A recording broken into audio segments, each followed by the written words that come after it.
Good evening and welcome to October 19th, 2009 Lowell Planning Board meeting.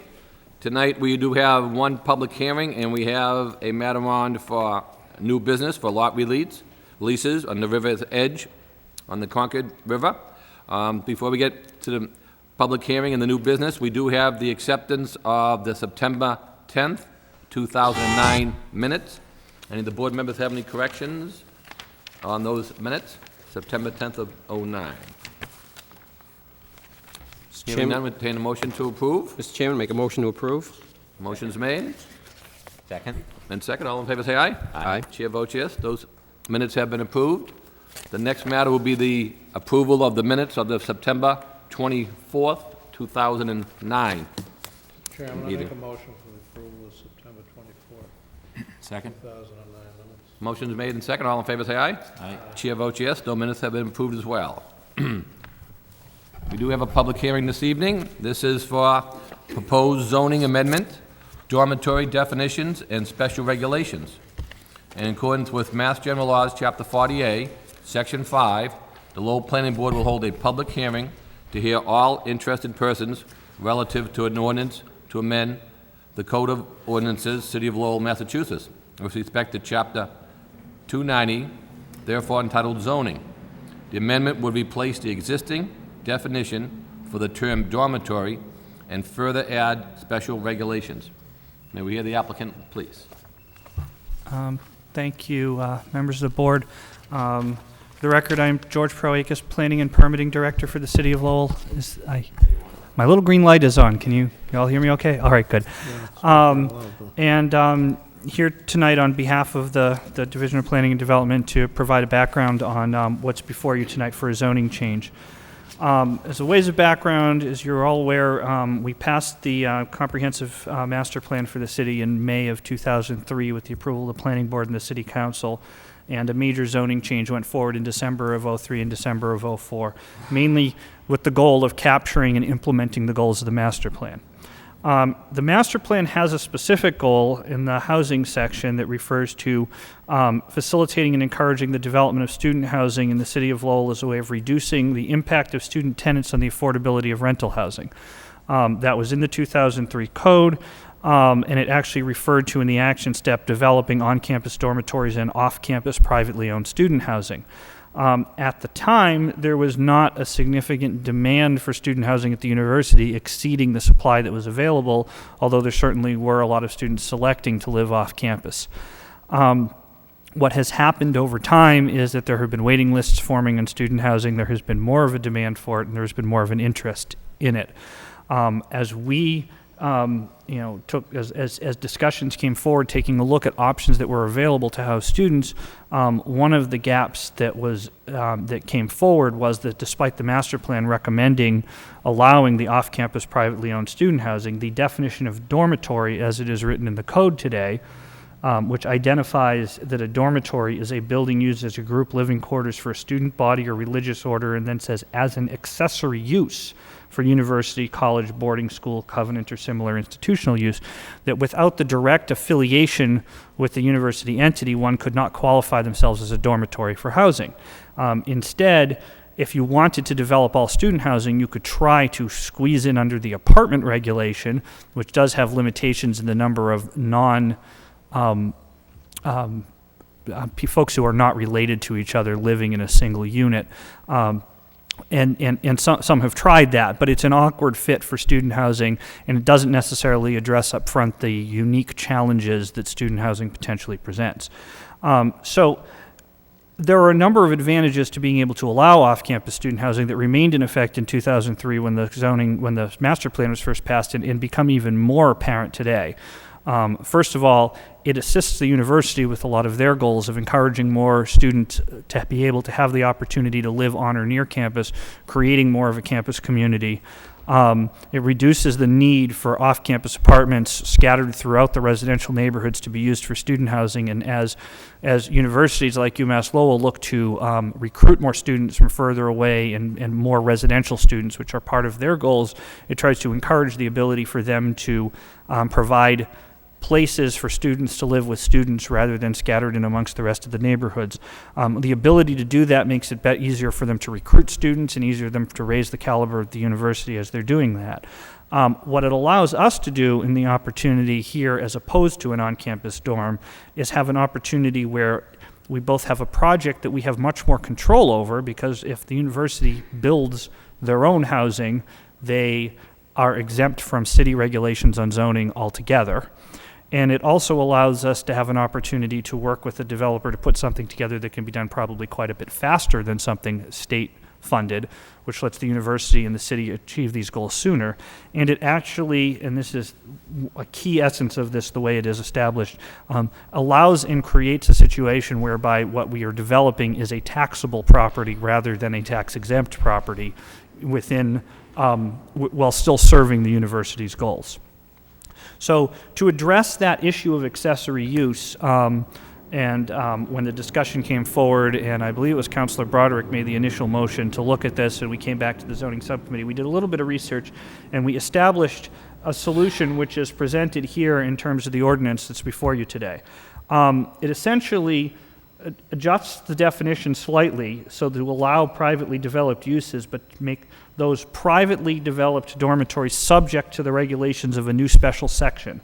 And then it establishes in that section, section 7.8, a series of performance standards for what those units would have to be, what those buildings would have to be in order to qualify as a private off-campus student housing building. And the key is the performance standards came from looking at a number of major and minor developers throughout the country who do this, looking at the types of buildings they do, and really a standard of practice across the sort of accepted organizations that have built literally over 100,000 of these units in communities, a lot of times with public colleges similar to UMass Lowell, helping them meet their student needs. And those standards, if you look at them, they're essentially the conditions under number 3 of section 7.8. They include on-site management staff, including 24-hour security, property management that's on call 24 hours a day to deal with things that break and various issues with maintenance issues. A full-time live-in community assistant professionally trained to provide educational programming and oversight of student conduct, similar to what an on-campus dorm would have. And a student resident assistant for every 50 students living in the building who works for that community assistant and assists with programming and oversight of student conduct. For the most part, when they do this on campus, the students are offered free housing in exchange for being a resident assistant helping those students. So it essentially creates that same programming and oversight and security staff that exists in an on-campus building. The second thing is a single on-site staff member must be a community liaison with the institutional security and the city police. That person can be the live-in community assistant or the director of the on-site security, but there has to be a person who is identified to do that. And then C, a clearly delineated policy that defines resident responsibilities and behavioral expectations.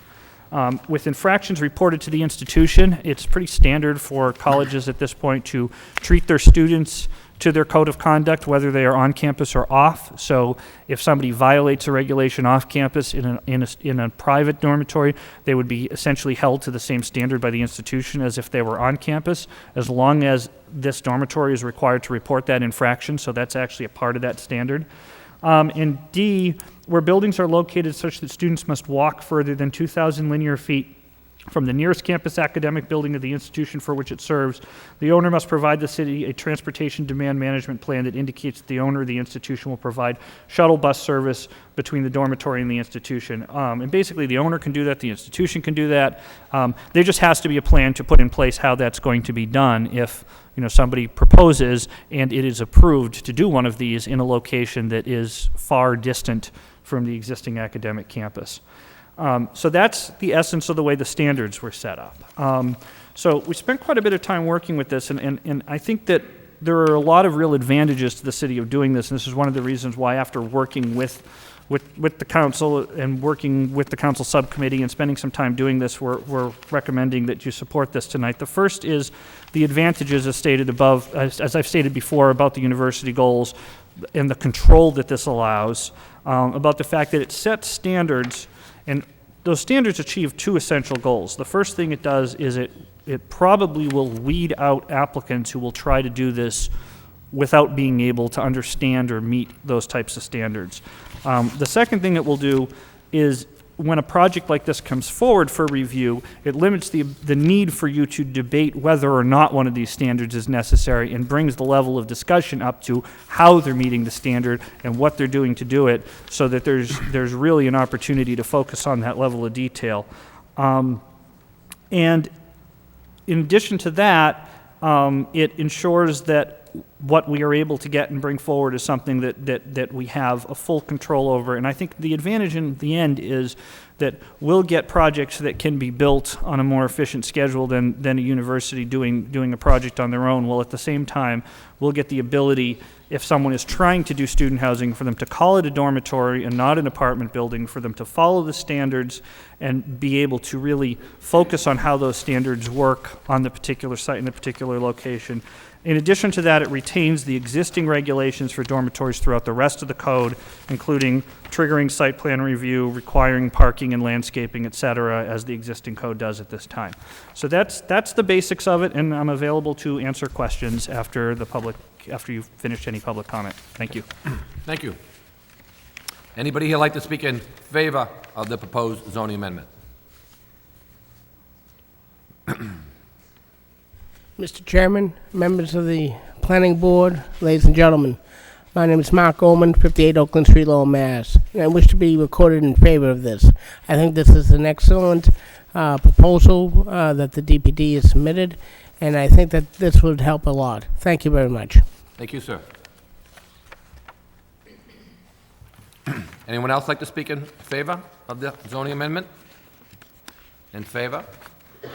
In favor? Hearing none, that portion of public hearing is closed. Anyone like to speak in opposition of the zoning amendment? Deb Forgione, 97 Townsend Avenue. I would like to know if you could keep the public hearing opened, because I don't believe that this issue has come up and enough neighborhoods know about the change. I don't think the public is aware of the proposal. It's during election right now, everybody's busy. It's such a major change. It's going to impact neighborhoods. And for the neighborhoods not to be aware that this is going to be changed, I would like to keep it open and make sure that all the neighborhoods know that this is before the planning board. Thank you. Thank you, ma'am. Anyone else like to speak in opposition of the zoning amendment? Raymond Hogue, 83 Varnum Avenue. Is there a minimum number of students or a maximum number of students in these dormitory situations? Can that be answered? I will do my best to ask, okay? Yeah, that's a good question. Can that be addressed now? Because if it's certain numbers, I'm fine. If not, then... George, do we have any problem answering that at this point in time? Much like any other development on this, in any of the districts in Lowell, the provisions on minimums and maximums are basically set by the size of the lot and the parameters that are available to them. I think typically when you try to establish the size of the buildings, the floor area ratios, and the parking requirements, it would spell out the basics on sort of a maximum. As for minimums, we have to remember one of the things that this requires is 24-hour on-site security, property management, and resident assistance, a process which essentially is so significantly expensive to do that there's a certain economy of scale before somebody is probably going to reach a size where they're going to do this. And I can't tell you exactly what it is, but I would be very surprised if someone comes in with a 5-unit dormitory, because you're basically asking for a 24-hour security guard for 5 units. And they certainly could propose such a thing, but it just doesn't make any economic sense under the circumstances in which it would be set up. It's also, it's limited to the zoning districts in which dormitories are either allowed by right or special permit, which does not include any of the smaller residential neighborhoods that have a lot of the sort of smaller off-campus student housing that exists today informally. And certainly it doesn't stop someone from renting the second unit in their house to 3 students, just like they can do today. It does What is not allowed now is having 4 or more unrelated students in a unit, and at that point, if you were doing that, you'd be classified as a dormitory, and this process is the only way to be able to do a dormitory without being directly affiliated with the school. I don't know if I completely answered. When you say 24-hour security, the university doesn't have 24-hour security in every dorm. This would require it for the off-campus, privately owned dorms that are built. Off campus. And these buildings would be titled dormitories They would be brought forth and presented as dormitories. That's so. in connection with the university. It allows a developer to go forward. Do you mind that Go we're ahead. doing No. this? I just want to make sure that. It's not just the university, it's not limited to the university. As you Well, no, indicated but- earlier, no, but there's that's several what- different places you It, can apply to. it allows anyone who, well, let me read the arrangement. It says, a building used as a group living quarters for individuals enrolled and/or employed by a university, college, boarding school, convent, or institutional use. It may be developed and operated by a sponsoring institution or a separate private for-profit entity.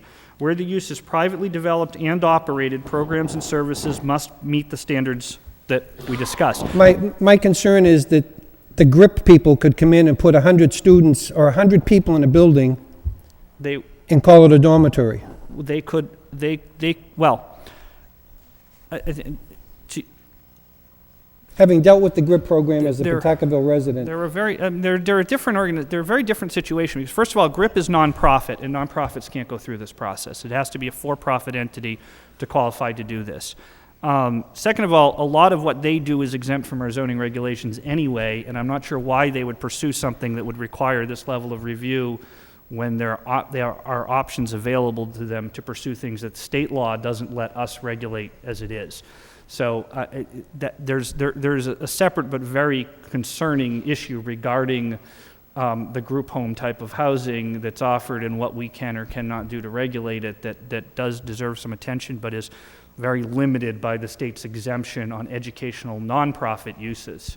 So this really is being for creating for-profit organizations who want to do housing for someone like students without necessarily having a formal arrangement with the university, but basically with serving the clientele of an institution like that. but that word institution leaves a big loophole. I mean, could it be a dormitory for Riviera? Could it be a dormitory for Merrimack College? It would require the individuals, we legally would be in a really tough situation to define only one institution as allowing to have students in there. Although realistically, I don't think students at Riviera, Merrimack College, or any of those other places would likely want to be that far from campus in a circumstance like that. Well, the university put them in Nashua. Yeah, but with this, in effect, they wouldn't have to do that. And then also, they would have to give public transportation to that site. Which they did. Yeah, but I'm saying, now, we don't get any tax benefit from that, which they're saying under this we would. So if you're talking Riviera, something like that, they'd have to pay, as he would indicate, for the transportation, the 200 linear feet, they'd have to Yeah, get but the public Riviera wouldn't have access. to do it. The person that owns the building would have to do it. Right. Same with the university. They wouldn't have to supply the transportation. The guy that builds the building would. Well, if the university controlled the building, then the university would have to, yes. That's not what it said. Well, But this is private. All I'm, Different. University is not private. all I'm saying is there's an awful lot of, like in Pawtuckaville, there's a whole bunch of big buildings that we could convert into dormitories that would definitely have impact on the residences living in the neighborhood. And then I'd have to meet this criteria under the special permit if the zoning ordinance was passed by the city council. Right. Just a point of clarification, Mr. Chairman. George, we're talking about strictly in institutional zones, correct? it, Or are we? the institutional zone is the only zone where a dormitory is allowed without a special permit. There are a handful of dorms where they're allowed with a special permit. So in the letter we got from you, I guess, actually from the city manager, but I suspect it's really from you, is it mentions here that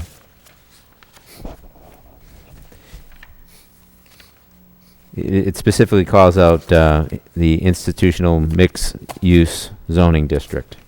2004 zoning amendments identified suitable sites for campus. Are you telling us that this dormitory designation could be used in any No, it's in any zoning district? the last sentence of the letter specifies exactly under the circumstances it can be, the last two sentences. It can be done in the institutional district with site plan review, and they would be allowed in SMU, TMU, NB, UMU, and DMU with a special permit from the Zoning Board of Appeals and site plan review. Certainly, the circumstances under which the special permit cases would be done are things that even I would require a whole lot more thought about, because the institutional district is the district that we defined when doing the zoning map, and the council defined when the zoning map was passed as being the areas where spin-off activity from the university was to be focused, and where the attention was to be focused. All right, But understanding thanks. that it is not allowed at all in like the two-family district or any of the single-family districts. I mean, you can't just grab a building in one of those districts and convert it into a dormitory. Mm-hmm. Okay, thanks. Sure. You have anything further you want to add to it? Typical bill, how about like building like the Saab Tower on the boulevard? SMU? It's SMU. Yeah, it'd be subject to special permit. So they'd have to come in, if this was approved, they'd have to present the case, and it would need a special permit before the zoning board of appeals, and it would need a site plan review before the planning board. I may add, there's two things that could happen to a building like that today under the current rules. One of which is, under very similar circumstances, it probably could be converted to apartments and then filled with students without any of these regulations, as long as they keep them down to 3 per unit. Or it could be bought by the university and developed into absolutely anything without any control of ours at all. So in cases like this, we're actually establishing a more stringent standard for the possibility to do this, and requiring a much stricter requirement to do it. And that's kind of part of the way we're establishing this definition with the performance standards, plus the site plan review, plus the special permit. And the special permit's still discretionary, so at the end of the process, if the community is not comfortable with it, it still could be denied.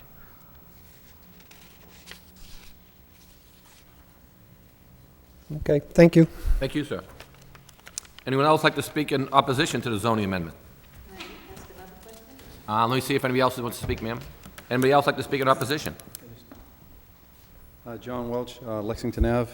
I'm just curious, once you open this can of worms, I don't know how to word what I'm trying to say.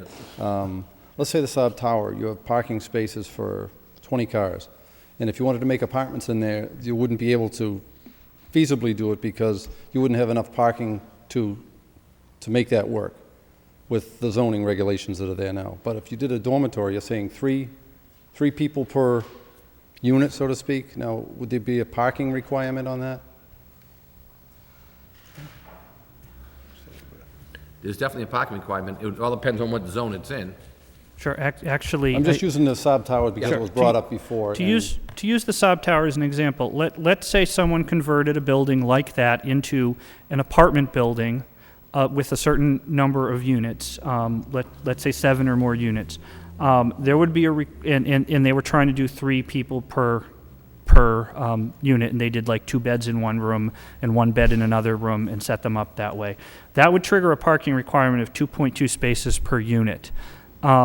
If they do it as a dormitory, the requirement is 1 space per 2 beds, which actually means if you do a dormitory and you do 4 plus people per unit, which actually is the spot where you really get an advantage of the dormitory ordinance, you're basically going to be requiring at least 2 spaces, and then if you do a bigger apartment with 5 or 6, it triggers the more beds you have, the more parking spaces you require. And in reality, the numbers come out pretty much the same, if not greater for dormitories if you start doing larger units. Larger units Larger non-dorm units, if you set up a large unit and you say you're renting it to 3 and 3 other kids move in and you've got 6, you've still only got that 2.2 requirement. If you go through this process and you do it as a dormitory with the security and all the other processes attached to it, what you essentially end up with in a case like that is that there's a space for every 2 beds, and that's based essentially on the idea that the car ownership rates amongst these students are in that range, and also that there is the regular transportation to and from campus for students. So, and that's the minimum standard for every one of these districts. All right, I'm just curious about it. Yeah, so basically, it wouldn't allow, it'd be equal to almost what they have now. Right. Right. Okay. Because obviously, the concern we'd have was we wouldn't want the extra cars in the neighborhood as well. Right, I'm just saying that, Oh, sure. all of a sudden, I'm going to bring my car down. Yeah. And I'm going to bring my car down. Where are they going to go, and who's going to? Right. But what he's saying is the regulation per cars per unit would be equal to what our zoning has now. Right, okay. And there would be a requirement under the new ordinance, if the building is more than 2,000 feet away from the campus, that they provide shuttle service for the students. Yes, Okay. yeah. Thank you. Right. Parking. Anyone else like to speak in opposition? In opposition? Okay, go ahead, ma'am, you can come up. Because there's really so many questions. But one would be, when you're planning and you came up with this change, where did you see the need for the dormitories, or did someone ask you about them? Did you come up with the fact that you thought that we needed more student housing? I mean, how did this come about? I think it was referred to him by one of the city councilors, correct? It was referred to me by one of the city councilors, and I Do you know who that was? He said I Councilor Broderick. believe it was Councilor Councilor Broderick. Broderick. Okay. That's what we but- received from Mr. Lynch. But to the best of my ability to answer that question, it relates back to a combination of the master plan having a longstanding goal that goes back to 2003 of looking into this particular issue, and the university actually having a shortage of students, and this really essentially taking one of 3 paths or 4 paths to address this situation. One path is that the university goes forward and tries to find locations to place students and places them there, which they can go forward and do either through purchasing buildings like they did with the hotel, or through finding land to build buildings on and building them without any local control and as tax-exempt properties. The second possibility is that the demand continues to exceed the supply and students continue to spill out into the neighborhoods in private off-campus housing, which is also a possibility. The third possibility is that the constraint on housing actually starts to pull down the ability for the university to achieve many of its goals.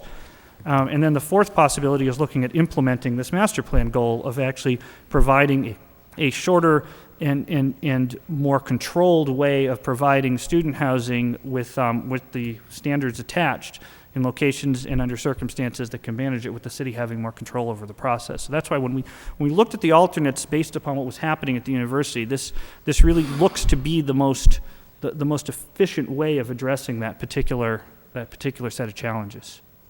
Which makes me even more opposed to the change, because what you're saying is you're looking to help the university solve their problem, which they're really good lately at solving their problems. I mean, they're doing a wonderful job gaining what they did with the conference center and what they're doing with the boathouse. Second thing is, if a counselor makes a motion for you to look into that, I would just say to myself, well, why? What was his motivation? Why did he want that done? And how much thought really went into it to make a motion to change it so dramatically? And then knowing how many neighborhoods that there are that it's going to impact, it's big to just go from quick change like that and ultimately impact our neighborhoods. Because we used to have a lot of trouble with the students in Pawtucketville. And the university, with the help of the Lowell police and the university police, have it under control. What you're doing right now is opening it up in a whole new avenue of people that we're going to have to deal with once the dormitories are back into the neighborhoods. So because the university's been doing such a good job controlling the students and knowing that they're doing so well in the city and gaining ground and making new buildings and having a presence, I just think that we have to step back and see the reason, the motivation, and to make sure that every neighborhood knows what's going to happen. Thank you. Anybody else like to speak in opposition? In opposition? In opposition, hearing none, that portion of public hearing is closed. Any of the planning board members have any comments? Mr. Chairman, if I may. Yes, Mr. Fischett, if you could, please. Mr. Proakis, and obviously the master plan is a motivating factor. As you know, I devoted countless hours to the master plan, and I'd actually like to quote the master plan, a kind of framework, my concerns here.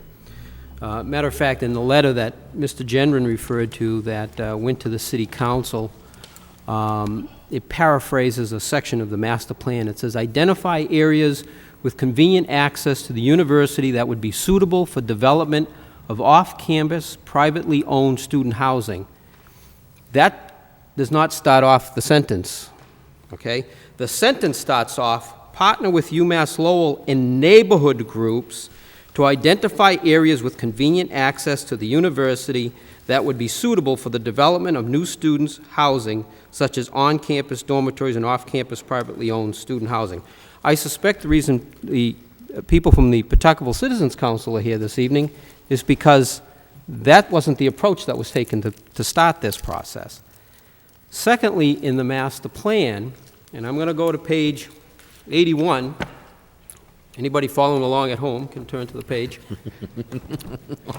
Section. Was all the paper turning?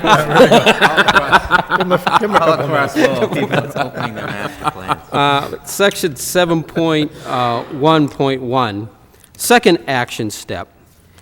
And this would develop a special zoning district at University Avenue near UMass Lowell's North Campus to allow for denser, higher residential development with retail uses at street level as a means of encouraging the construction of off-campus student housing with structured parking, concentrating students' retail development, reducing the university's impact on the neighborhood and the housing market. And the reason I'm saying this is we talked about the SMU zone, and we're going to come back to this.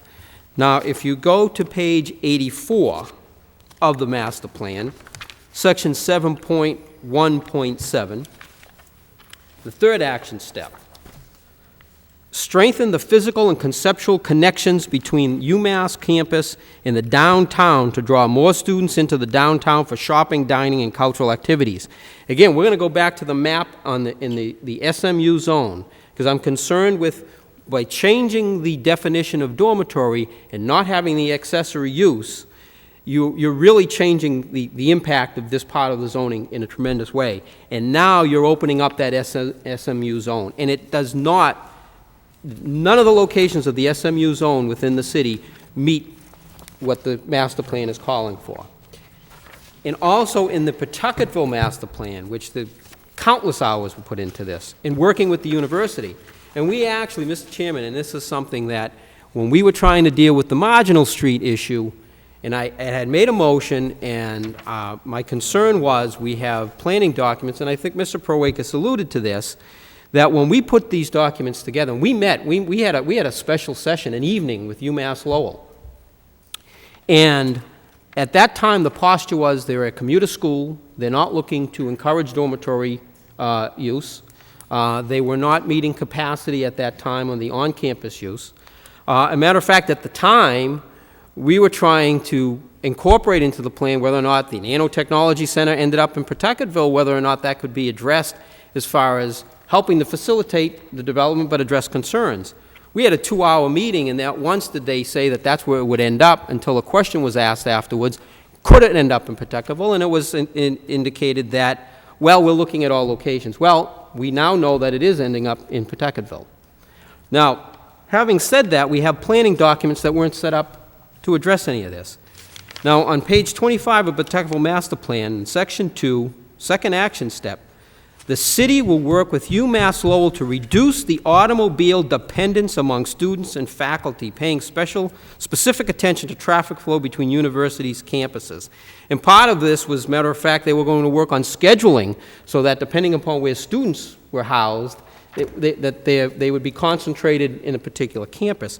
Again, having the SMU zone even part of this with a special permit, to me, flies in the face of what was a lot of work has been put in trying to address those particular issues.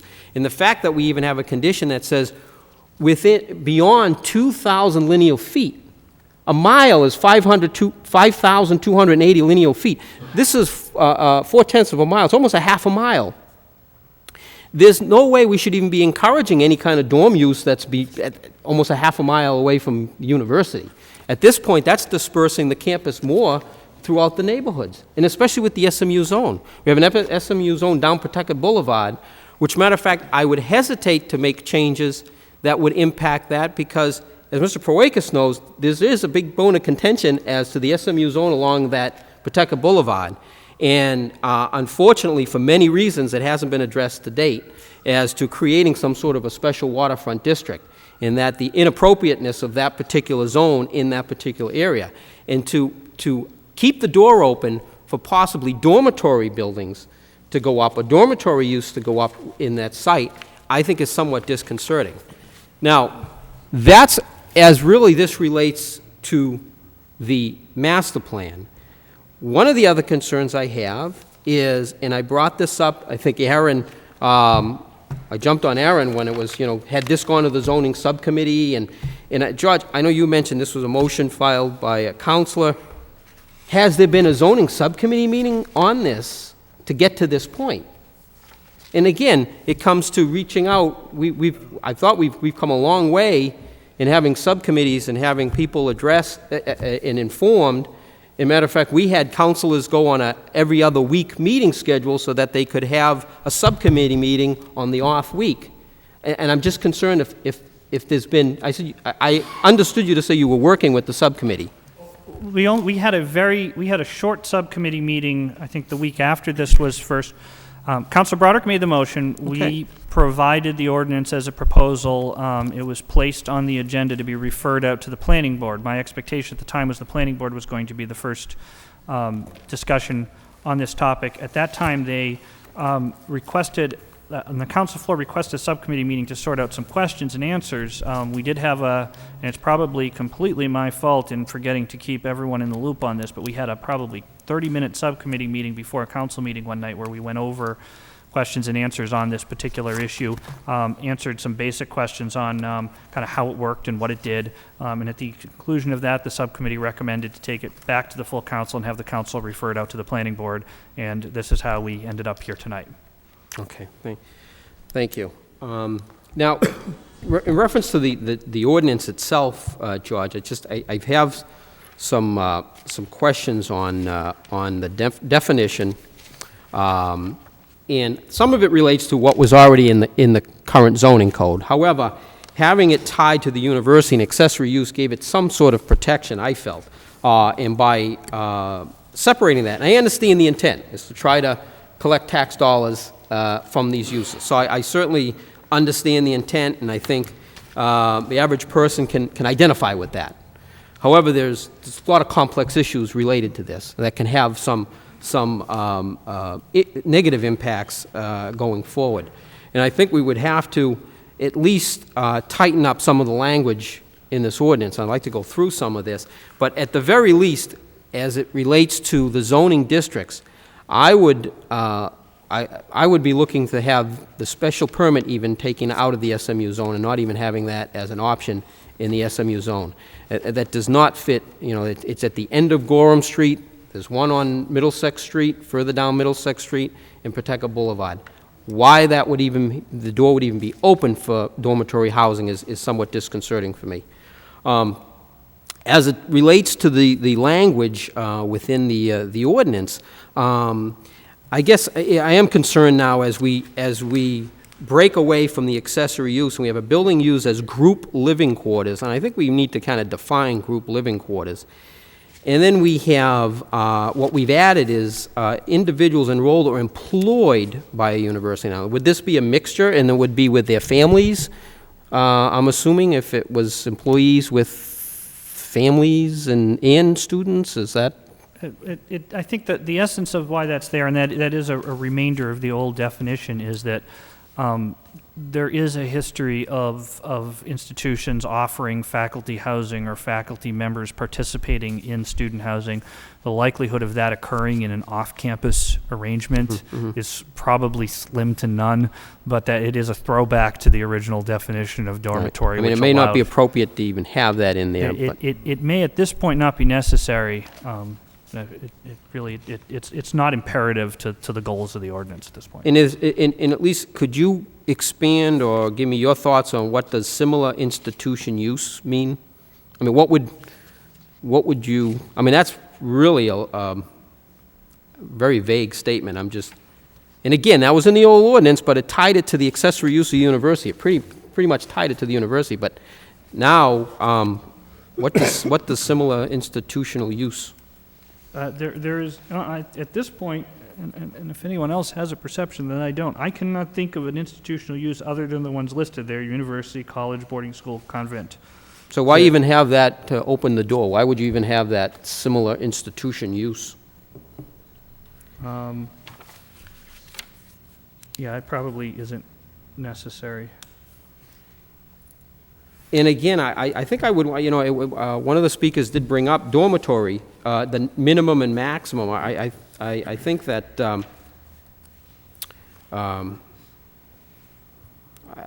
think I'd like to see that defined. Again, if this is to help the college in the city, I think it needs to be better defined. I really think that it's somewhat vague. And also, when we talk about it says, as developed and operated programs and services must meet the standards of 7.8. When I go to 7.8, 24-hour on-site security. Well, is that a security camera? Is that a security guard? Is that a locked doors alarm system? I think we have to, everybody can have a different opinion of what 24-hour security is. Full-time live-in community assistant, professionally trained, provide educational programming and oversight of student. One student resident assistant per 50 students. That means you have 49 students without an assistant. And then it says, 6, clearly delineated and advertised policy that defines resident responsibilities and behavioral expectations, as well as response to policy infractions. The policy will be posted in the building, provided to all residents, provided to institutional security and city police. The policy shall indicate that the policy infractions shall be reported to the institution.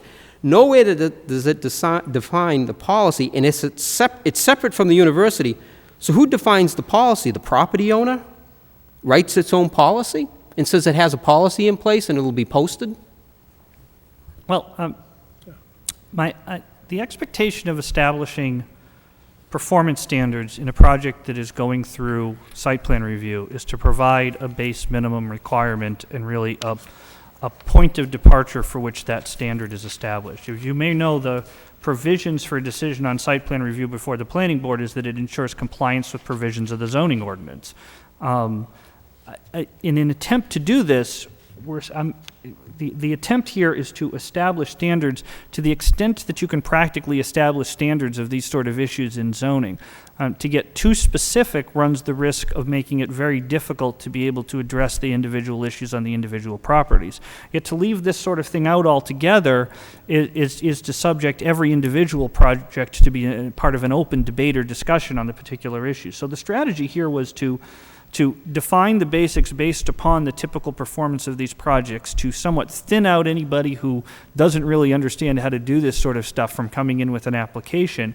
And if there are specific details of these that need to be sorted out as a project comes forward, it is completely within the purview of the planning board in the site plan review process to ask those questions, get answers to those questions, and ensure that those performance standards are fleshed out to a level of detail that's important. But without any guidance, it leaves it wide open. So we thought that what was established here was a level of guidance that made a reasonable amount of sense to push the discussion on a project such as this forward, and that's the basis from which we started on this.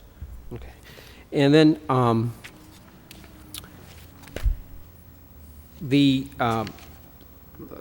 getting close to the end, Judge, so. where buildings are located, such students must walk further than 2,000 linear feet.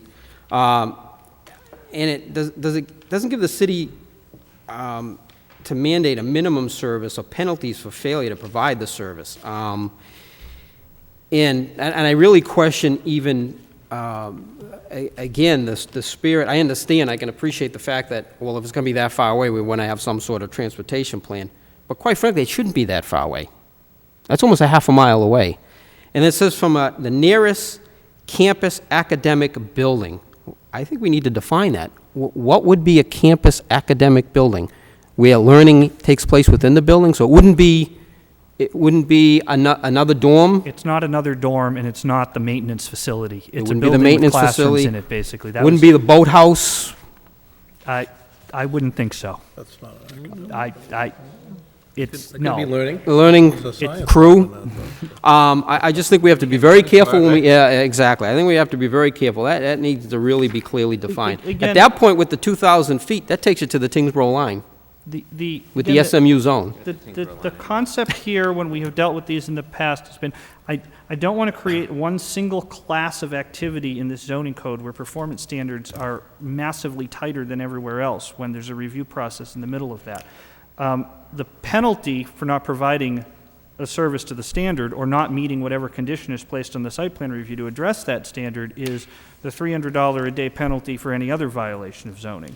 The 2,000 linear feet was established based upon the idea that an able-bodied student can do that walk in about 15 minutes. And there are many campuses throughout the country that have on-campus student housing where students do a 15-minute walk from their dormitories to the academic buildings. In this particular case, we thought once you went beyond that distance, it really needed to open up the need for providing some alternative way to do this. And that's essentially where it went. My understanding of campus academic building is that it's a classroom learning building. But certainly if I over-defined every word in the zoning code, to that level, it would be very, very difficult to put any of these sort of things together. So I'm doing it at about the same level of definition as we typically have in the code. And I understand it, Jordan, I can appreciate, but the issue, and I think the importance here is because of the impact. I mean, we really can end up with a high-density housing in these areas, and I think when you take it in that context, I think we can't be as vague on some of this, and that's my concern. And lastly, I would just say, Mr. Chairman, again, with Marginal Street, my intent was, and everybody here was patient with me at that time because I went on and on about that, but I really think that we need to have a serious discussion with the university. There needs to be a master plan laid out as to what they're looking to do, and then we need to work with the neighborhoods, and we need to understand what the possible impact could be. I think there's some contradictions to the master plan. I think when you get down to the downtown and you get to the urban districts, critical mass is important. We talked about this, okay, to sustain retail, to sustain business, to sustain, activities. I mean, in nightlife, and for people to feel safer. If there's more people and more activity, you feel safer. That's fine, and that's really what we should be encouraging with this. And for years, we were saying we have the university, and people went to the university. They never even really interacted with the downtown businesses other than the bars. I mean, if you go back to especially the 70s and 80s.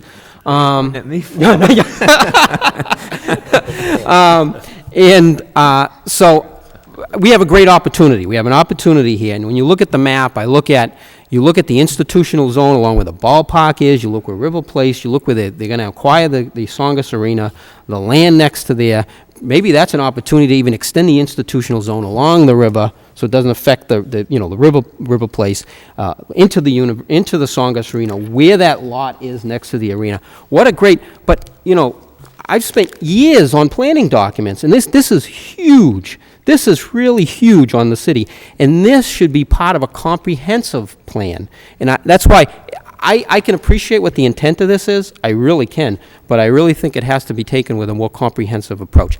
That's that's my feeling on this. I really would not be in favor of moving forward on what we have here in front of us this evening. If we did, I certainly want it taken out of the SMU zone. I think that should come out. I don't think it should be open for a special permit. But that's my opinion on that, and thank you, Mr. Chairman. Thank you, Mr. Fischett. Mr. Gentleman, any comments, concerns, questions? Thank you, Mr. Chairman. I think you struck a nerve in my colleague here, George. Yes, I'm here, yeah. But I think it comes from many years of dealing with issues in student housing in the Pawtuckaville neighborhood. So I think, Jerry, you did a great job outlining a lot of concerns about the ordinance. Before I make any comments, I'm curious, George, where in the ordinance are the zoning districts where this is allowed called out?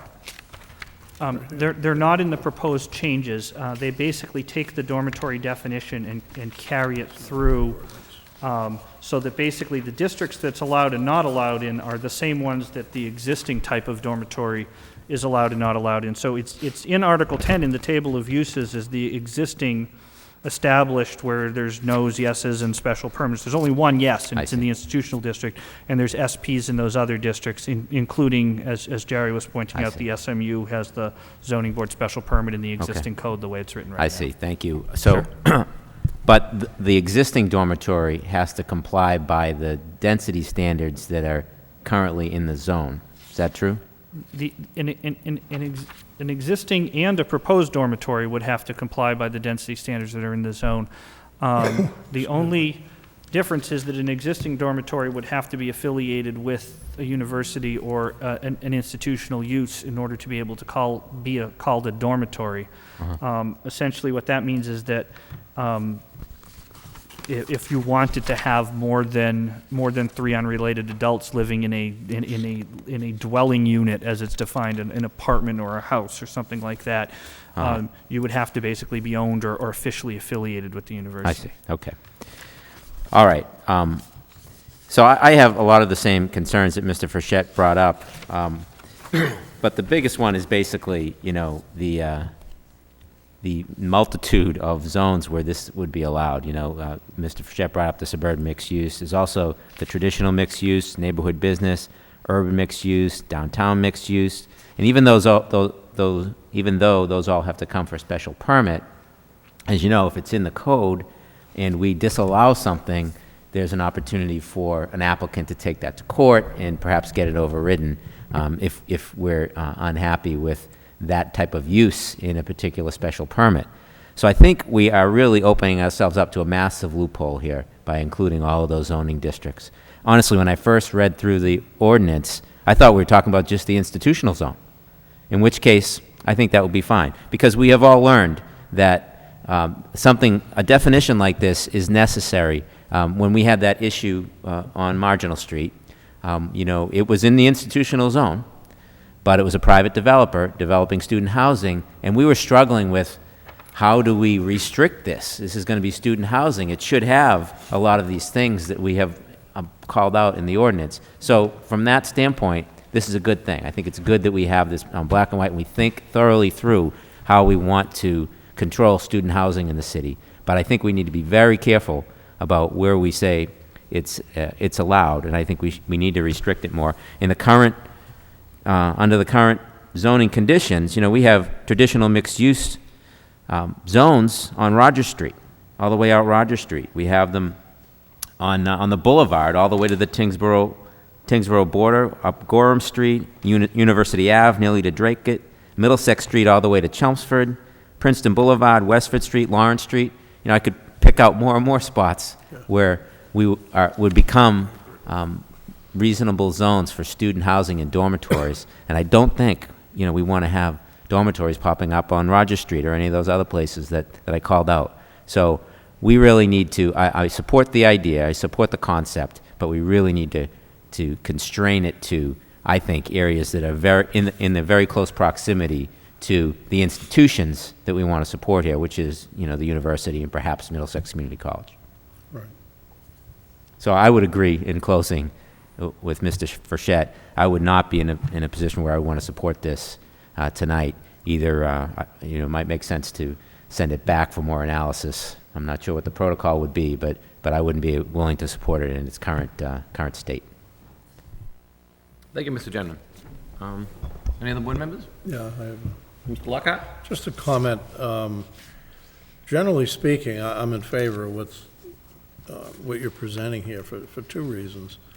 It provides for several reasons. It provides a framework to deal with dormitories and really university growth in a controlled way. And that's very important to provide that so they can reach their goals, and it's just good for the local economy. It puts some property on the tax rolls, which again is a positive. So for those two reasons, I would support it. However, after listening to my colleagues, I concur that you got to be awfully careful with this. We're opening ourselves up for too many potential things to happen within the neighborhoods. I mean, we're talking about neighborhood business districts here. I'm thinking of my neighborhood in Centralville, and where would you put a dormitory in that business district? But, it would impact neighborhoods still. So I think we have to be very careful.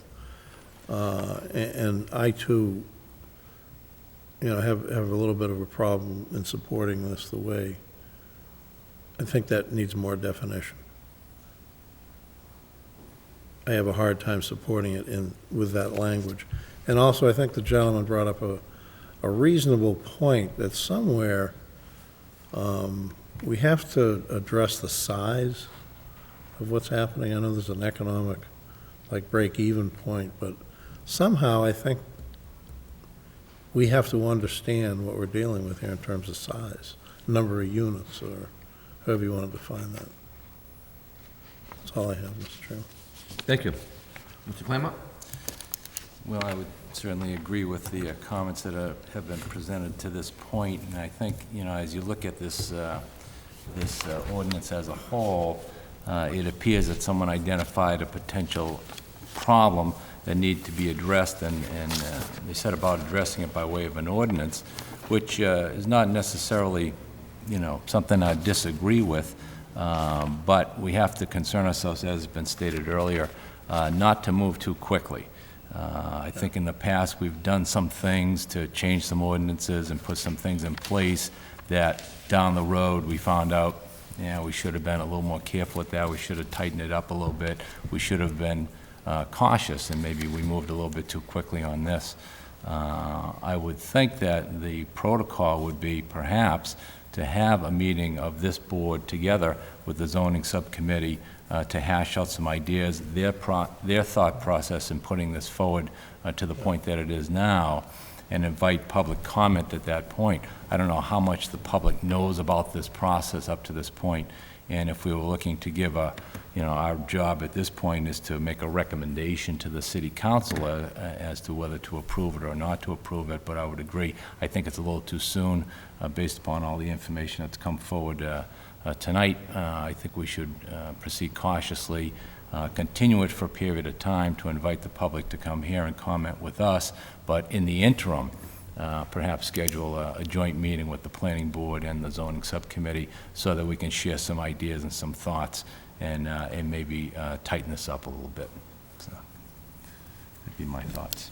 Thank you. I just have a couple of questions in regards to that. I think as the zoning is, the application, as it's defined before us tonight, I know usually we either vote for it or against it and send it back to the city council.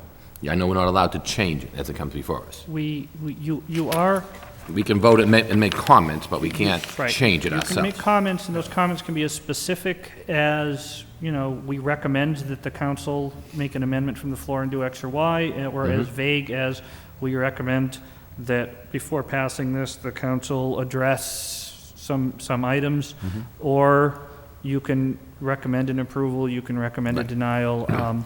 You can continue and choose not to recommend. There's a statutory time frame in which a recommendation is supposed to go back to the council. I don't know exactly what that is, but I know you're not pressing up against it because we got this to you pretty quickly from when the council first referred it. So, all of those potential options are available.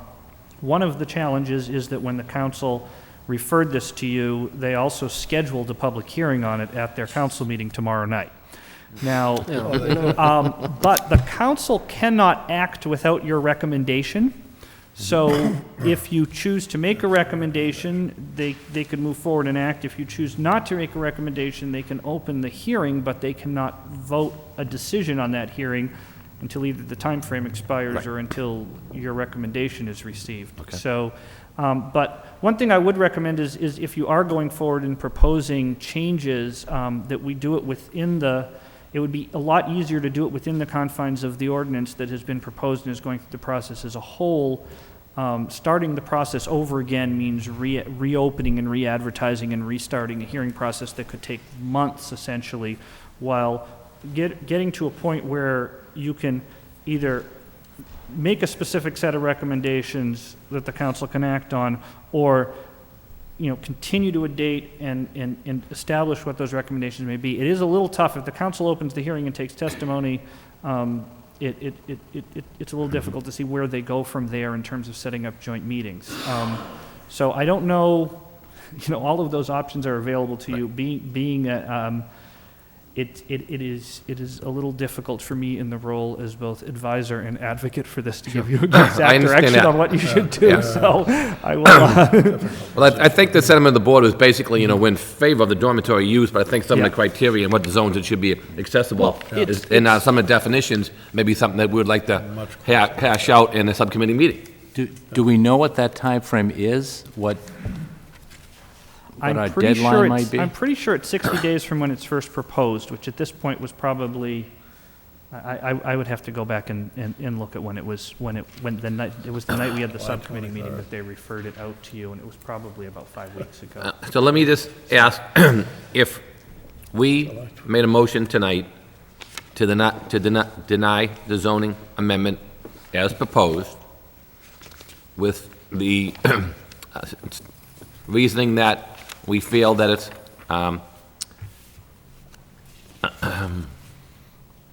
Needs some work. It needs some work, but basically it's allowed in too many of the zoning areas it is today, that we'd like to see it fine-tuned into different, like, for example, this Jerry's a suburban mixed use. And I think instead of just come out and say, we approve it without the suburban. But I mean, so if we denied it as worded, but we felt it should be limited to certain other zoning districts in the city, and also maybe some of the language could be fine-tuned, and we'd be more than happy to go to a subcommittee meeting with the council. And with that recommendation in mind, obviously they're going to feel that we have some concerns with it as worded, but therefore we're still willing to work with the proposed zoning. And then from there, they could continue it out, and they could have a subcommittee meeting with us if they wanted to. They could do that. There are two challenges to doing that, though. Mm-hmm. The first is that if you vote a denial today, mm-hmm. and then they continue it, they may turn around and edit it and pass it. It will not come back to you again. So that's worth keeping in mind. Mm-hmm. And the second thing, or it will not come back to you in terms of a formal hearing unless they mm-hmm. restart the whole process. Mm-hmm. The second thing is, if you vote a denial, the council, in theory, can vote to approve the ordinance tomorrow. They have that right anytime. No matter what we do, they have that authority. So even if we don't get the final say in the final public hearing back to us, regardless of what we do, they can still override us or concur with us. Mr. Chairman, if I, protocol, or just so I understand it, if we keep our public hearing open, they cannot vote on this tomorrow night, is that correct? That is correct. Okay. I would make a motion that we keep this public hearing open with the recommendation that Ms. Claremont made, that we request a joint meeting with the zoning subcommittee to address several concerns regarding the language in the zone and the zones in which this would be allowed. Allowed vis-a-vis special permit. I mean, the institutional zone is by right, but I still have concern, again, as we recognize mm-hmm. with the special permit, so. So where the uses would be allowed by right or by special permit? Correct, exactly. And if we did that at our next meeting, that'd be 2 weeks from now, we met with the zoning subcommittee in the meantime, that would be within the 60 days if we're well within it. Yeah, I'm pretty confident the next meeting would be within the time frame. I'm not sure beyond that. So if you continue it just to the next meeting, I think that would be a safe Because bet we know when, for, Yeah. like, for example, Like that. November 3rd, it's election night, so I'm sure the council usually has Oh, a yeah. very brief meeting that night. right, right. We know that by history, that Right. most of them aren't here. I mean, the challenge is in order to do a subcommittee meeting between then and now, it would really have to occur the week of the 26th of October, which Right. is obviously a challenging week for the council to schedule Mhm. subcommittee meetings.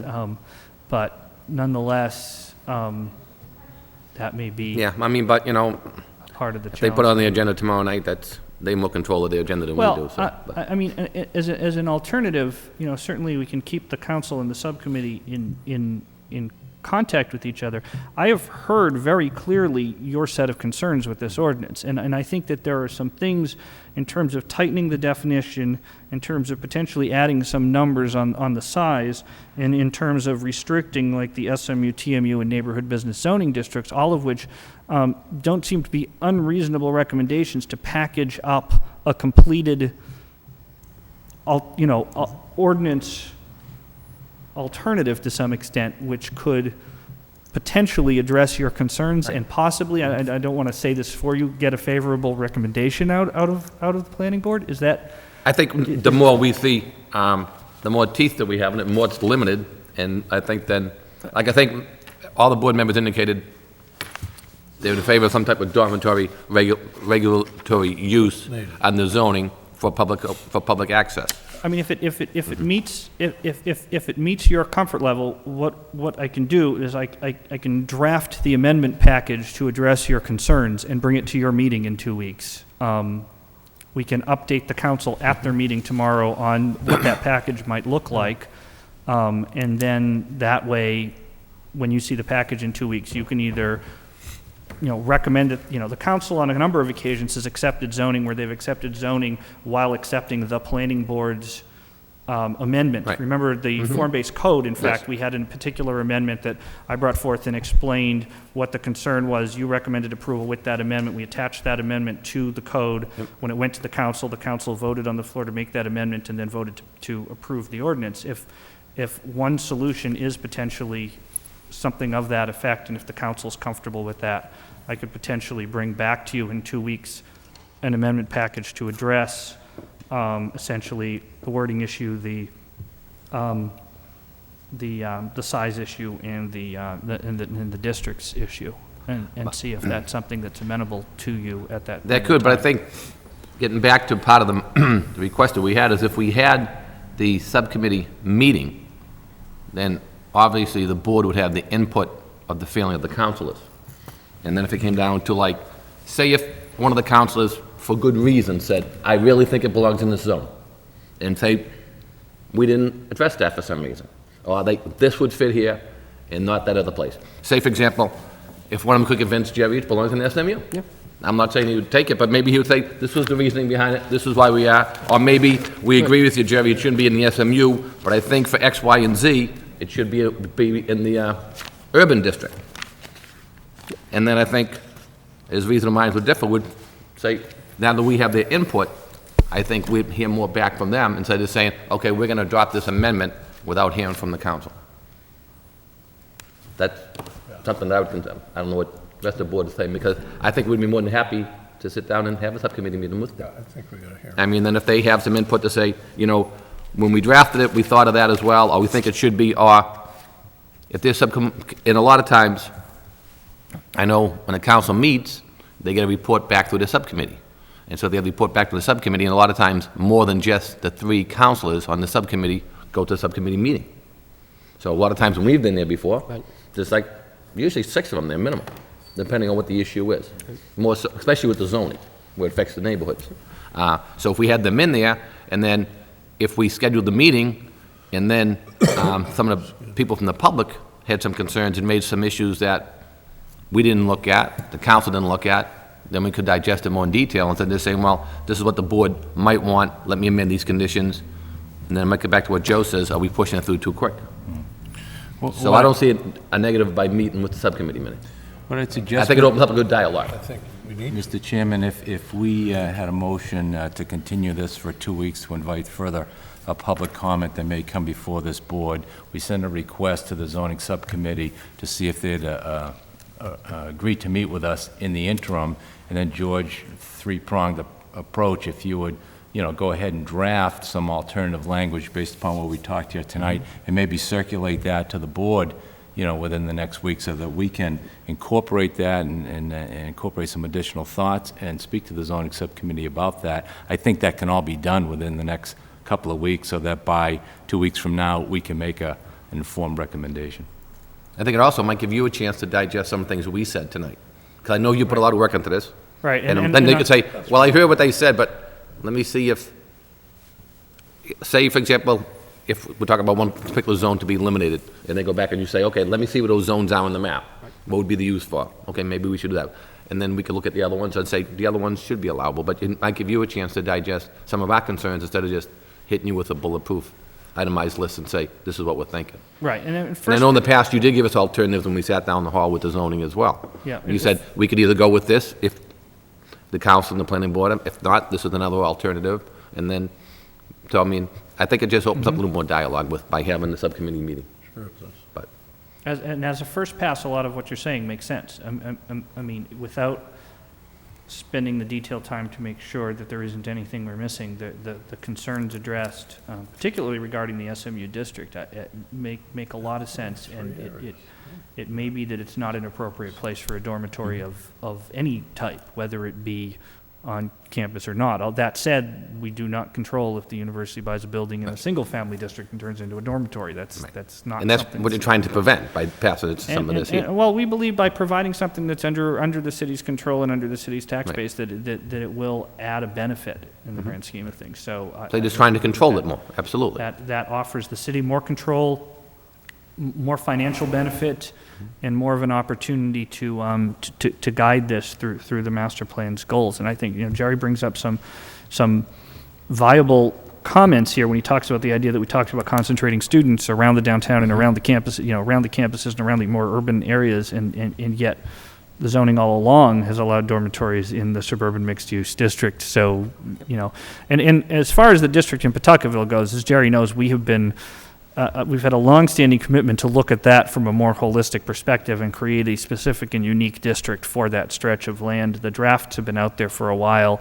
I met with the PCC leadership sometime in June, I believe, to discuss that, and we talked again about picking it up sometime this fall as a potential priority as we do zoning changes.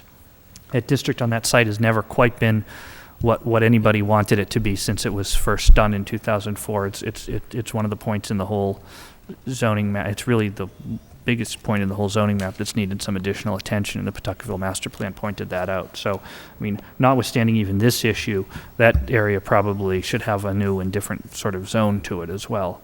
But as far as these particular issues go, I mean, as far as the question, you raised a question earlier that I think was important about the discussion, the overall discussion about this issue.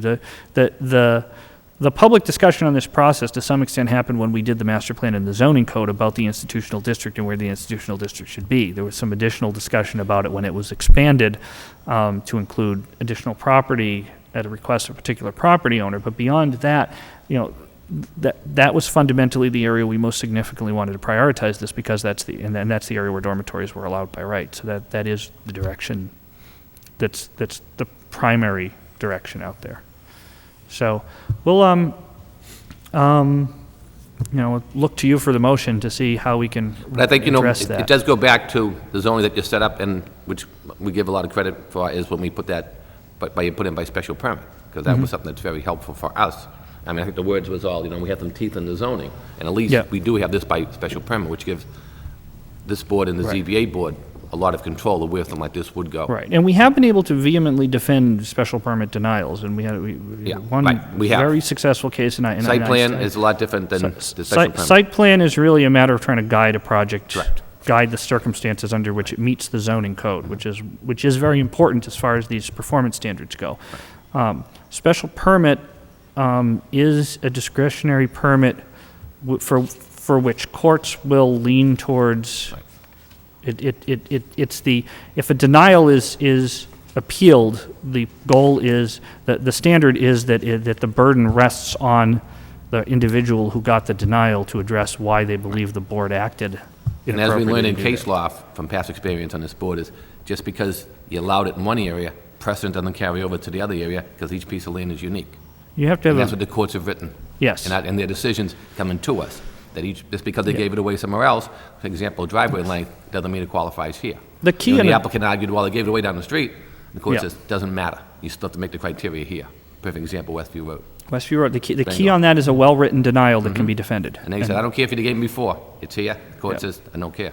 And you know, we had that, and the judge saw that we had a very Yeah, solid which we did a good denial. job on. We give you credit for that. I Absolutely. think, Mr. Chairman, though, and it's correct, because again, I fought vehemently to have the planning board have special permit authority, because it didn't have it before. It was just site plan. Absolutely. There was no special permits before the planning board. This is special permits before the zoning board of appeals. Right. However, We have site again, plan, they have special permit, right. because of the magnitude of this type of development, I think it should be really, and again, we're now disconnecting it really from the university. And I think it's very, very important to take another look at those zones, and don't even have the doors, as Mr. Gendron mentioned. I mean, the fact that the possibility is there, and it can be political will, it can be who's motivated to do the project, it can be a whole lot of factors that can create a real uphill battle, and the door is open. And I think that really needs to be re-examined as far as the particular zones that have the special permit, and should be eliminated. I feel very strongly about that. Having that all said, can we entertain a motion? Make a motion to continue this matter for 2 weeks with a request that we meet in the interim with the zoning subcommittee. I'll second that, Mr. Chairman. Motion made and second, all in favor? Aye. Chair votes yes. Thank you, anybody who come out and speak tonight, we appreciate it. Is that our meeting 2 weeks? Tomorrow night, actually. Well, I was, Tomorrow night at the city council meeting would be a good time to make your feelings known and let the council know that in the current, in its current state, meeting isn't on it will November open up the door to having Which I like. dormitory dwellings up Bridge Street, up Rogers Street, up Pawtucket. I think in election season, they'll probably respond well to that, so. I think Our tomorrow meeting's night would on be Monday an night, important so it would be November 2nd. Because the 3rd would be the Tuesday night, right. So we'll put ours over to the next meeting, November 2nd. And thank you for coming out tonight, we appreciate your input. Thank you. Yes. Yes. Well, that's totally up to the city council. I mean, they may address your public comments, or they may not. Because it's on their agenda. Just to address, they are allowed to open the public hearing and take public comment. They're not allowed to make a decision without a recommendation from the planning board. They may choose not to open the hearing, or they may choose to open the hearing, but I couldn't tell you what the council would do under the circumstance where they have a continuation from the planning So board in front of them. basically, sort of like tonight, we opened the public hearing and we continued it. They could do the exact same thing. It's on their agenda, so they can pick it up. Or they might say, this is what the action we got, we can't act on it until we hear back from planning board. Or, you know, we feel it should go this way, whichever. That's if they, that's if, can you cut the microphone, please, ma'am? That way people at home don't think I'm talking to myself. Thank you. When is the zoning subcommittee meeting that you're going to be meeting with? We're recommending that Yeah. the council sit with us for zoning subcommittee meeting to pick up these issues. They may agree to that, they may not agree to that. And how If- would we know if they agree to it? They would probably advertise it, Okay. and then we'll let all the parties know, sure. Would the public be able to attend? Absolutely. Yeah. Okay. It'll be advertised and it'll be Yeah, it'll be open to the posted. public. Well, every time we've had the zoning subcommittees before, it's always been advertised. We usually either have it here if it's early in the evening, or down the hall in the mayor's reception room. Okay. Now, when it goes tomorrow Mm-hmm. to the city council, will they know what happened here? Yes. This gentleman here is going to be there tomorrow night. Okay. And he's going to have our recommendation, and they're going to have it in writing, and it's going to be presented to them. Mr. Parekas is going to say, last night at the planning board meeting, this is what the planning board voted on.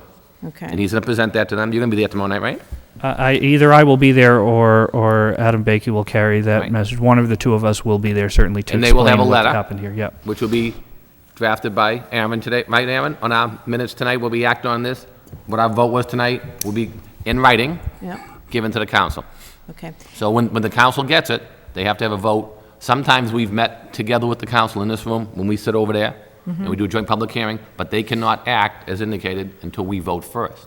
So tomorrow night, when they get it, if they want to continue the public hearing, they can. But they will know what we took, our action tonight was.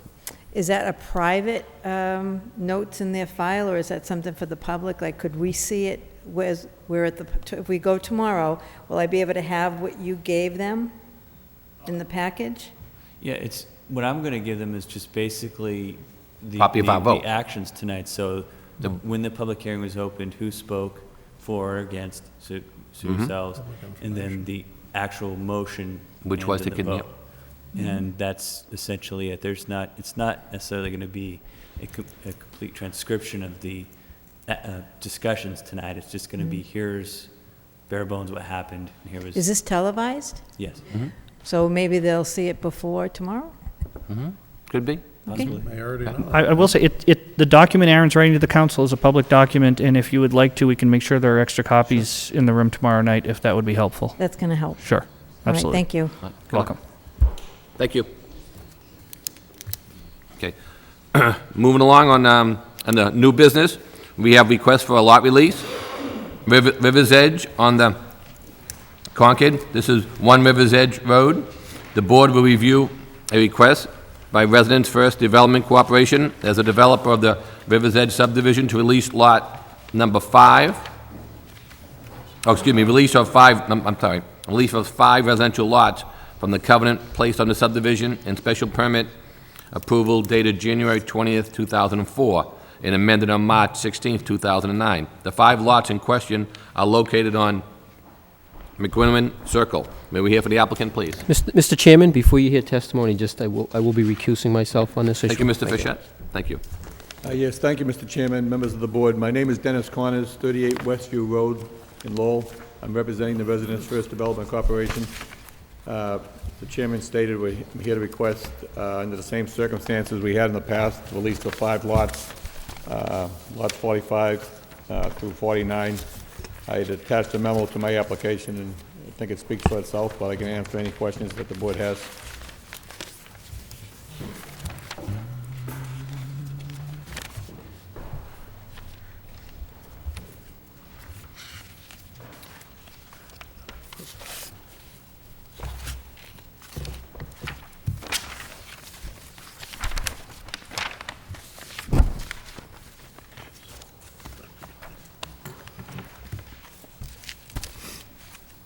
Aaron, do you have any comments on this before we go further? I know you gave us some materials on this. Anything besides that? I know you have one of the concerns about the open space. Yeah, I can make a couple comments. I had forwarded along to you, the planning board, as well as Dennis, late, actually this morning, Form Ds that have, or the certificate of performance, which are the lot release forms for lots. I've counted through these in the past, and it's somewhere above 70, but Dennis pointed out to me before the meeting tonight that there are some duplicates, so we're not exactly sure how many lots have been released. But it is, just looking at it quickly, it seems like it is still close to the 70 limit that is set in the covenant of the subdivision. If I can address that, okay, and I don't mean to be interrupting, but the lots we have, the homes we have built and sold are the lots that we request to be released. I have an accurate count of those. I have 3 unsold units in standing inventory, and the other ones have all been sold. That number is 53. But the point is moot. We still have to address the covenants. Right. Right, correct. I mean, these Form Ds reference lots that were requested. We don't typically release lots on our own, so I don't know why there was a request for a lot that's never been built. Fact of the matter is that there's a certain number out there. We're getting close to it. As far as the open space, I believe Dennis had emailed, I don't know if it was included in the application, but it indicated that Residents First Development Corp is willing to maintain the maintenance of the open space until they're able to identify a third party, which seems to make sense from our standpoint. Really, the only outstanding element on the conditions is the monument DPD, design planner's already approved your design. The only thing that's outstanding with respect to that is an approval from the VA. So if you just send them a letter with the plan, we just have never received any kind of word on whether they've approved that or not. And really, that's it. If, you know, if that can be dealt with in short order, it's really the whole covenant's not really. Yeah, as far as the monument goes, I mean, I didn't realize it was a formal approval. I thought I was going to get something back, so, but I can advise that it has been approved. So I will send I'll contact personally the Veterans Officer to see what he wants put on the monument, and in the next construction season, place the monument where we put it on the plan. As far as the maintenance of open space, that's an issue that it's not going to go away. The RTC has, in my opinion, basically exhausted any third-party people coming forth to take over that because it's an expense with no tangible benefit to a third party. The RTC, if anybody's gone by the site, has been maintaining the common areas, and if we have to enter into a formal agreement that we will continue to do that with the option of, in the unlikely event that we can locate a third party who will take it over, we have the option to transfer the obligation to them. But that's the best I can come up with to satisfy that covenant. Yeah, and I know we spent some time on that last year when you were here, with the wetland area down the end, and we addressed a lot of that. I recall. But even before we get to that area, with the current absorption, that problem is pretty far off. Right. But just the regular common maintenance on a daily basis with the islands in front, the islands in the roadways, the areas within the site that aren't actually in the fee lots, that there is a significant expense in maintaining those. And, we hired an outside landscaper to do them, and it does look nice. But the RTC is going to have to take that responsibility on. That's black and white. Any board members have any questions? So for tonight's purposes, you're just looking for the release of the 5 lots that remain subject to the outstanding conditions that have not been completed yet. So I'd make that as a motion, Mr. Chairman. Okay.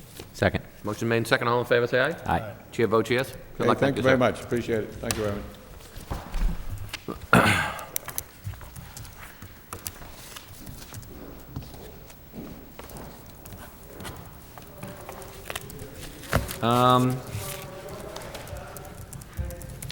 We have nothing under old business. At this point in time, we have some notices from budding towns. We did receive a couple reports tonight on the A&R projects.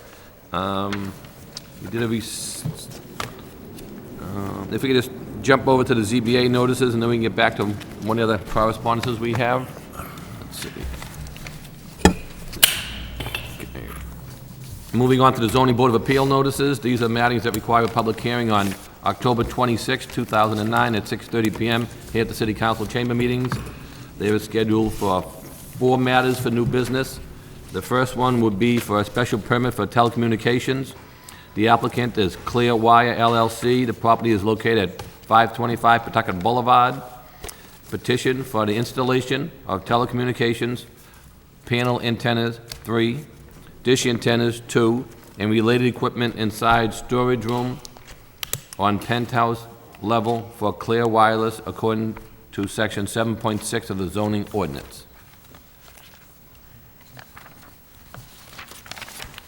I know we have some discussion on this last meeting in regards to the telecommunications ordinance, and that went around for quite a little period of time. Excuse me. Well, you're right, Mr. Chairman. I think, it seems like every week we're getting a request or two for a cell tower, and even though it's not necessarily within our purview, they're looking, Board of Appeals looks to us for a recommendation on this, and I think we have some difficulty that, one, we don't always have all the information we need to make a recommendation. 2, I think there's some concern among the board as to the parameters that we should be looking at before we make some recommendation as to whether cell phone towers should be installed or not. So I'm left sort of in the lurch as to what to do now with these cell towers until we get some clear guidance in terms of the parameters that we should be looking at. That being said, this particular location, 525 Pawtucket Boulevard, I think has come before this board and the Board of Appeals before for a cell tower. Those are the towers near the Dunkin' Donuts now on Pawtucket Boulevard, the condos. Yeah, that's I recall at one time an application went before the ZBA for a cell tower and was denied for a few reasons, not the least of which they were concerned with who actually owns the building. The front building now has been sold as condominiums. All of those properties have individual owners. The back building, as I understand it, at this time is being rented out to as apartments, and it will ultimately be sold as condos. So there was concern, I remember back at the time, as to if they allowed a cell tower to go forward on the property, who would benefit from the income from the cell tower? Would it flow through to the condo association and therefore become, flow through to the condominium owners, or would it in fact be owned by the developers who, once the condos are sold, is basically out of the project but collecting the funds for the cell tower? So that's kind of an odd situation, but I think it's still relevant as it relates to this property. I had to be talking to one of the unit owners who mentioned that the one cell tower they did allow was approved for the roof. They ended up putting it on the facade of the building and not the roof. When he questioned him about it, he said, "We own it, we'll do whatever we want." So he was a little unhappy about the situation, to say the least. That's sort of a long-winded explanation to say, I'm not really sure how to handle these cell towers at this point, but we would like some guidance from the city at some point as to what they're looking for in terms of regulations and what can and cannot be done. Well, I think the board appreciates your background on this matter, because I remember now that you mentioned that they did try to put one there in the past, so. There's just no clear guidelines here that I can see. But as far as a recommendation, without the proper information, I would just recommend denial. And I think that as a board, we should reiterate our request at some point to get some guidance from the city in terms of the parameters we should be looking at for cell towers, basically. I'll second the motion for denial. Okay. Motion made and second. Any further discussion? If not, all in favor, say aye. Aye. Aye. Chair votes yes for denial. I can just address that. I've had a conversation with Eric Schlegel, who's works in the solicitor's office, and I'm going to get some more information to him, but we'll be working on a position paper or a set of guidelines to give a better sense of where or to what degree the planning board and really the zoning board of appeals, for that matter, have in approving or denying projects. We talked a little bit about, I think, one of the specific sites from the last meeting where it was a co-location on a pole that was originally didn't have much appreciation when it went in, and that once it's in co-location, there's very little room for denial from the municipality. Once it's there, it's pretty much there. But I am working on getting a set of guidelines from the solicitor's office that will give you a little bit more, a better understanding of what you can say no and to, even if it's, like you said, in a recommendation situation. You can feel like you're recommending from a stronger position. And then there's also been infrastructure put in throughout the city, in portions of the city, not throughout. It's Extenet is the organization that did it. I believe it's a hardwire, but it, in some sense, it effectively extends the cell tower's service area. So that has been implemented somewhat recently, in the last year or so. Strengthens the city position with new cell tower locations, and Eric worked directly on that, so I think he could provide a lot more real specific detail on what that provides, both the ZBA and the planning board, because the planning board does have some review and ability to say yes or no to new cell towers through site plan review and the special permit process. So that's in the works, and hopefully can get it to you quickly. Thank you. Mr. Chairman, Go ahead. just to add to that, recently I spoke to a gentleman that I know who's a wireless communications expert, not a health expert, but he's an engineer, and asked him for his opinions because he deals a lot with with cell phone carriers and placement of towers and so forth. And he told me that, in his opinion, the biggest health risk associated with cell phone towers is that the cell phone tower might fall on you. So his opinion was that that there really isn't a strong health risk. Now, you could find other sources to tell you differently, potentially, but that's an interesting point. And he also told me that I explained to him our situation, where it seems like all of these seem to be coming to Lowell. The towns aggressively fight them, but in Lowell we sort of don't have as strong an opposition, and the carriers seem to want to locate their towers there and put their units here. And he was saying that in more populated areas they actually need more towers, because it's not just about coverage, it's about number of clients in a particular area. So if you could have a tower in the center of Lowell that effectively covers the whole city, but because there's so many clients, you need more and more towers. So it kind of explained to me a little bit what the rationale that cell phone carriers had in wanting to put more units in populated areas, because there's so many local calls being made that they need more towers to handle them all, because it's a volume thing as well as a coverage thing. But that said, I still think we need to have some guidelines about what we can do, and maybe some ideas about what are the best ways to locate these towers. And I think the idea that Mr. Claremont had about denying them until we get such is probably a good idea. So could you see these towers on like a private dormitory with all the cell phone use from all the students? Yeah, on Rogers Street. I mean, you think of how many, I think every college student I know has a cell phone. Oh, That's God, everybody. Back to Jerry, how many people you'd have in that small area, and then you're going to say, well, we need a tower just for the dorm. So when you say when it comes down to usage, it opens up.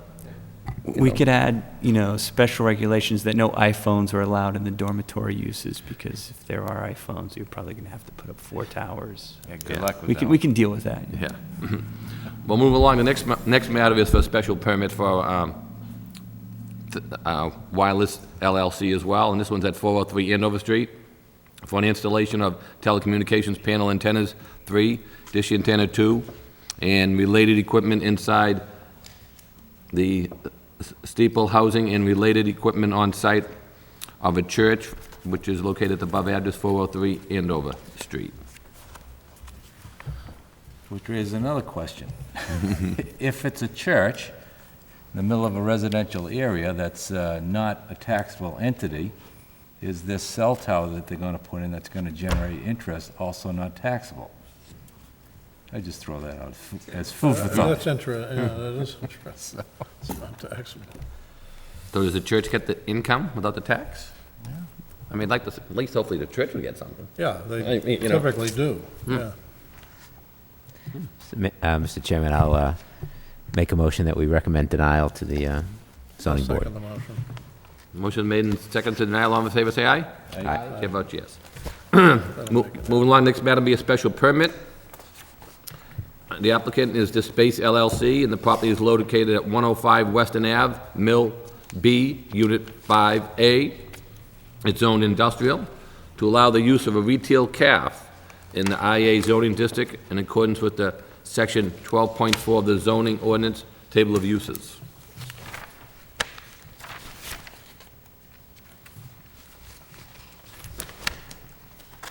Seems what they want to do is just put the calf inside the existing building already, over there in Western Ave. The artists. I mean, it looks like it's the artist area. I don't have major concerns with this. I think that most of the artists over there, I mean, when it comes to the parking, they would already be there to begin with. I don't think people are going to be driving from one part of the city or town to go to this calf. I think it's an opportunity to put a calf in here for the people who work over there, as well as let them, I think they said they can do their wireless there if they have them. They can have a Wi-Fi capabilities, and also be able to grab something at the calf while they're working in the artist industry. But I think the parking is, if it's already inside the existing building, I don't think people are going to come from other parts of the cities and town just to come to the cafeteria. So for those reasons, I have no problems with it. I don't know what any of the board members' feelings are towards these. Well, I feel the same way. In fact, I think it probably just, It might even keep less traffic. you know, it adds an amenity here that would be desirable to people that are In the going wa- through the artist loft Sure. as well. So I, you know, I have no problem. I make a motion for approval. I would second that, Mr. Chairman. Motion made and approval, and second, all in favor, with aye? Chair votes yes. Thank you. Next matter we have is a special permit and variances. This is Alcedo Property LLC. This is 462 Bridge Street. This is the neighborhood business. This is to reestablish the use of the subject property to its former protected status of 10 residential units and a commercial use on the first floor according to section 4.5.6 and 4.5.7 of the zoning ordinance. I believe this was, what was it, what was the name of the market? Was it Fluence, I believe? It used to be. Right. Yeah, it's a variety store. Right. Aaron, I noticed you had a comment on that in our handout tonight. Anything further you want to add about that? I think you said, what was it? It was destroyed by fire and they're trying to fix it? Yeah, there was fire damage almost over, A year well, ago, right? clearly over a year ago, because they lost their protected use. I think you have a year that you But can if they had rebuild. begun it within the year, they could rebuild Correct. as of right. It's because it's over a year they're Exactly, requesting yeah, a and just variance. whether it's the market that prevented it or just Right. the wrong buyer, it's been sitting there and looking rather troubled for Yeah. quite some time. It's on our abandoned and troubled properties list as it is right now. So We're voting on allowing them to lease parking spaces, is that? well, there's I believe there's 10 parking spaces there now, and then they have the opportunity to lease across the way. There's the city parking lot that's across the way as well. So well down a little Where are the bit on 10 Bridge Street. spots? I don't know. Now, Aaron, is this, are they just looking to rehab the existing building and have the same amount of units in use that was there before? Correct. Correct. I have no problem with I think most what of Joe no, said is, not really. if they started to do it within a one-year period, they had it by right. Yep. Because it was fire Grandfathered. damage. So since it was a little bit over a year, they had to come in for permission. Yeah, no, I you know, and I think that All right, it that- actually that met makes the, sense, yeah. it was in keeping with the character of that neighborhood, Yeah. actually. And I think, you know, as Aaron said, if not, it's going to be on the city tax things for what? Would you say for what type of, the use? I mean, if nothing's there now, it's Right. It's just been sitting on our abandoned and troubled list for a on the while, trouble so- list, that's what I meant to say. On the being the tax It's- list, yeah. trouble list. Yeah. I mean, I would make a motion. So this would bring it back up, hopefully. Yeah, Yeah. yeah, no, I would make a motion to approve. I'll second it. Okay, motion made, and it's second, all in favor, say aye. Aye.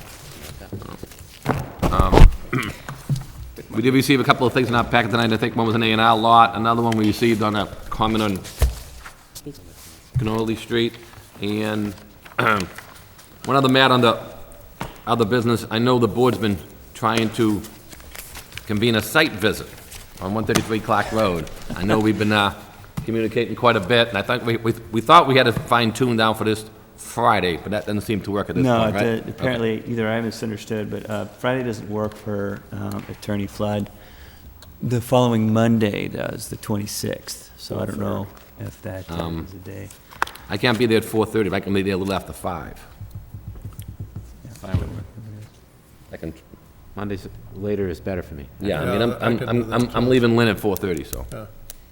more realistically, we more like 5:15, but, Yeah, probably more like 5:30, I would say, even to be safe. yeah. So, I mean, I Probably can, have to bring flashlights, Mr. I can, well, There's I plenty was of light thinking of there. that, and I also thought about Well, that's how, true, 6:30, it's dark. well, I was also thinking about how that lighting issue would come into play at nighttime. Yeah, that might be interesting to see. You might need your sunglasses. So, but I mean, I could try In the to, Disney World. if I could leave it a little early, I could try to be there by 5:15, something like that, so if we want to try to do that, so if we want to go by Monday the 26th, approximately, 5:15, 5:30, if 5:30 works for, That's fine. Okay, Monday, I'll 5:30? confirm it tomorrow, but I yeah, let us I'm know, positive that works for- 5:15 to 5:30, we'll try to be there, I'll try to be there by 5:15. Sometimes I can get there depending on the traffic. Or if, because everybody else would be better for 5:15, right? That work for everybody? Yeah, that works, sure. Okay. I don't know if people, I try to be there a little earlier, but I'll do my best to get there, but. Okay, any other general correspondences? Aaron, anything else further for the board to consider? There was one issue I wanted to point out to you. I've been working with Ed Berry at Boot Mills to resolve a parking issue in the courtyard. It's the western courtyard. It's a little bit different than what was approved. Just briefly to describe it, what was approved was parallel parking, parallel to the building on the northern facade of the southern building. What is in place is angled parking on the southern facade of the northern building, which is just the opposite side of the courtyard. So I've talked to him about remedying that, either moving it back to what was approved. He's gone to the condo association, who's indicated a concern of having enough temporary parking. It's always been temporary parking. So they're working on a site plan to amend the approved site plan for angled parking. It's been taking some time, so I didn't know if there was a deadline we can work with him to kind of move it along. The concern that I have is that the whole reason that the parallel parking was provided was to provide access for the fire department, fire apparatus. So I want to make sure that it is a safe situation down there. But I don't know if we could, maybe I should communicate with him and set second meeting in November, have something before the planning board, whether it's in stone or, And if you, tell them, we'd like to hear for, if you can't do it then, put them on the next meeting agenda, but tell them, we'd like to see it by the end of the year, if you look at this point in time. Yeah. Okay. Tell them the sooner the better, but all right, see what his deadline period is. All right, I'll shoot for November 16th, maybe the 2nd, hopefully, but, okay. Yeah. Give him that date, and then see if he works within the parameter of that date, sure. Sounds good. And I think that's everything that I had. The Canoyle Street issue is just a needs assessment. It's a small parcel. I didn't see anything in the master plan or any projects or anything that we're currently working on that saw that as a problem, but it's more communication for you guys. If you have a comment on it, you can just get it back to me. Thank you. Any further communication from any of the board members? I have just one comment. Something we had talked about some time ago.